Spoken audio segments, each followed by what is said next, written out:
15 minutes. The stigma can last forever. It was a disaster. You live in a pressure cooker, and you can only take so much. And the bonanza had only just begun. Here we come. In the mid-60s, television execs created the Monkees, hoping to mimic the mania surrounding the Beatles by combining 4 good-looking actors with a bubblegum beat. Hey, we're the Monkees, and people say we monkey around. The Beatles were really the 60s for music, and the Monkees were not. The Monkees were musically just a commercial, factory.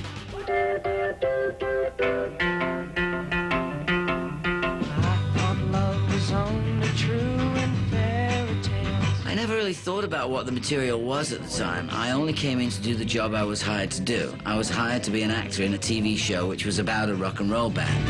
Then I saw her face. Now I'm a believer. To viewers, the foursome seemed every bit rebellious and carefree. But in reality, the Monkees were tightly controlled, and the actual recording of their music was left to studio musicians. They said, "We're recording tonight," and I brought my guitar. They said, "What are you ringing that for?" "What am I doing here?" "Well, we just invited you as a courtesy." Oh, I could hide neath the wing of the bluebird as she sings. I don't want to slam the Monkees because they were really fun, but kind of starting with them, in my mind, there became the difference between music and product. But the product was a phenomenon. With professional songwriters behind them, the Monkees had a string of #1 hits and became a bubblegum blueprint for generations to come. You once thought of me as a white knight on his steed. Kids did not care whether or not the Monkees were a real band. Did they play those instruments? Who cares? Real band, somebody wrote those songs, somebody was singing them, and that was great pop music. Now I see all the bands and the groups that are happening, whether it be Britney Spears or the Backstreet Boys, In Sync, all the kind of groups that have been put together, and they kind of liken it to the Monkees. At one point, the Monkees were actually outperforming the Beatles, selling an astonishing 25 million records in 1967 alone. With Monkey Mania at a fever pitch, Bubblegum bucks and showed a string of sonic imitators for decades to come, as thousands stepped blindly into the maelstrom of teen pop. Money. From lunchboxes to bobblehead dolls, merchandising can bring in more bucks than album sales or concerts. No one knew that better than the Monkees. Nearly 40 years before Katie's customized cell phone, the pre-Fab Four began the bubblegum barrage with an unthinkable array of pop products.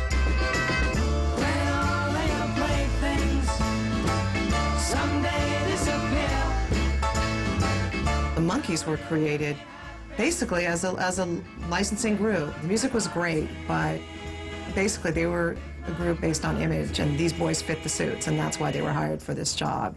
If there was a product, somebody wanted to slap the Monkees on it. Great friends of Kool-Aid. Great friends of Kool-Aid. Everybody digs Kool-Aid. Monkey games and monkey dolls and monkey sunglasses and lunch pails, anything you could think of. I cannot, for the life of me, make this out to be me. Except it's got my name at the bottom. That's about it. The Monkees prove you can sell them records. You can make them watch the TV show. You can sell them a lunchbox. If you were just in the music business, if all you were doing was selling albums and selling concert tickets, you were wasting opportunities. For every deliciously shallow article in a teen magazine, there were 10 pages of ads for bubblegum cargo. I can feel your heartbeat. And by the early 70s, those mags were awash in anything and everything bearing the hunky image of a Partridge heartthrob. What girl were you thinking about when you wrote this song? And most of them don't even write their own songs. Another Pleasant Valley Sunday. Here in status symbol. It was the only outlet we had because the studios didn't allow us to talk to Life magazine or Time magazine or the Los Angeles Times or any of that kind of stuff. We couldn't be controversial about the Vietnam War or about drugs or about, any sort of political opinions. We were asked not to be. Instead, Instead, Tiger Beat and its parade of imitators fasten a wholesome face on all who pass through their pages, crafting a cute cookie-cutter image for every teen pop star. If it wasn't wholesome, we made it wholesome. Go wild trying to shed their images. In 1968, tired of the trials of teen pop and television, the Monkees released Head. Co-written with Jack Nicholson, the movie was surreal and designed to shock. Hey, hey, we are the Monkees. You know we love to please. A manufactured image with no philosophies. Head is one of the most freaked out movies that has ever been released. We watch clips of people being shot in Vietnam.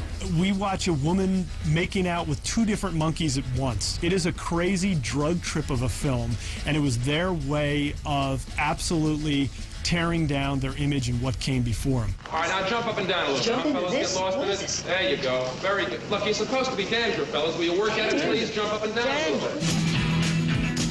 Though Head guaranteed the Monkees' banishment from Tiger Beat, the film proved a harsh lesson in bubblegum reality. It grossed just $16,000 nationwide. No one wanted their heartthrobs tuned in and turned on. It was a disaster. It was a teeny bopper movie that the Heads didn't want to go see, and it was a Head movie the teeny boppers didn't want to go see.